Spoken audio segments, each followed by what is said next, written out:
കൂട്ടുകാരെ, ഇനി ഞാനൊരു ബീഫ് കട്ട്ലേറ്റ് ഉണ്ടാക്കാൻ പോവാണേ. അതിന് ബീഫ് ഒരു 1/2 കിലോ ബീഫാണേ. അത് ഞാൻ പൊടി പൊടിയായിട്ട് അരിഞ്ഞെടുത്തിട്ടുണ്ട്. കിഴങ്ങ് പൊടിച്ച് വെച്ചിട്ടുണ്ട്. പിന്നെ ഒരു 4 സവോള പൊടിയായി അരിഞ്ഞത്, ഒരു തണ്ട് കരിവേപ്പില, 4 പച്ചമുളക് ചെറുതായി അരിഞ്ഞത്, പിന്നെ ഒരു കഷ്ണം ഇഞ്ചി പൊടിയായി അരിഞ്ഞത്, ഒരു 4 വെളുത്തുള്ളി പൊടിയായി അരിഞ്ഞത്.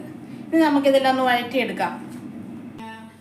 1 ടേബിൾ സ്പൂൺ മുളക് പൊടി, 1 ടേബിൾ സ്പൂൺ മല്ലിപ്പൊടി, 1/2 ടീസ്പൂൺ മഞ്ഞൾപ്പൊടി, 1/2 ടീസ്പൂൺ ഗരം മസാല, നല്ല മുളക് പൊടി, മീറ്റ് മസാല, ഇത്ര ചേർക്കുന്നത്. അപ്പം കട്ട്ലേറ്റ് ആകുമ്പോൾ ഇച്ചിരി എരിവൊക്കെ വേണം. നമ്മൾ കടയിൽ ഉണ്ടാക്കുന്ന പോലെയല്ലോ, നമ്മളുണ്ടാക്കുമ്പോൾ ഇച്ചിരി എരിവൊക്കെ ആയിട്ട് ചേർത്തുണ്ടാക്കാനാണ്.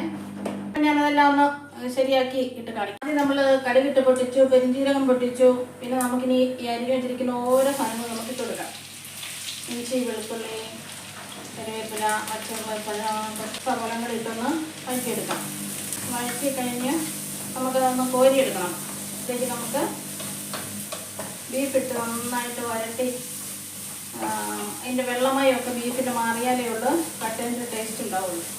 പുളിയെല്ലാം നമ്മൾ വഴറ്റിയെടുത്ത് ഇനി നമുക്ക് മീറ്റ് ഇട്ട് കൊടുക്കാം. അപ്പോൾ നമ്മുടെ ഇറച്ചി മൂത്ത് വെച്ച് കഴിഞ്ഞ് നമുക്ക് ഈ മല്ലിപ്പൊടി, മുളക് പൊടി, മഞ്ഞൾപ്പൊടി, ഗരം മസാല, മീറ്റ് മസാല ഇതെല്ലാം നമുക്ക് ഇട്ട് കൊടുത്തൊന്ന് മൂപ്പിക്കാം. പൊടികളെല്ലാം ഇട്ട് കൊടുക്കാം. നന്നായിട്ട് ഇറച്ചി മൂത്ത് ഇങ്ങനെ മൂക്കണം, ഇങ്ങനെ വെള്ളം പറ്റണം. എന്നാലും ഇവിടെ കട്ട്ലേറ്റിന് ടേസ്റ്റ് ഉണ്ട്. നമ്മൾ വഴറ്റി വെച്ചിരിക്കുന്ന സവോള എല്ലാം ഇട്ട് കൊടുക്കാം.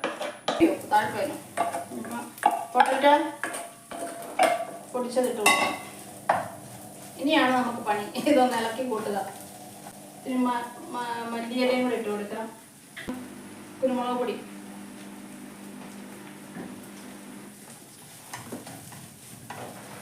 ഇനി അതെല്ലാം ഇളക്കി യോജിപ്പിക്കട്ടെ.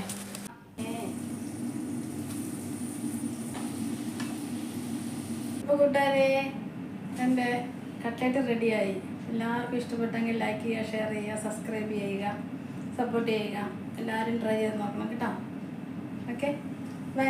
അപ്പോൾ ചെറിയൊരു വീഡിയോ പിന്നെ കാണാം കേട്ടോ.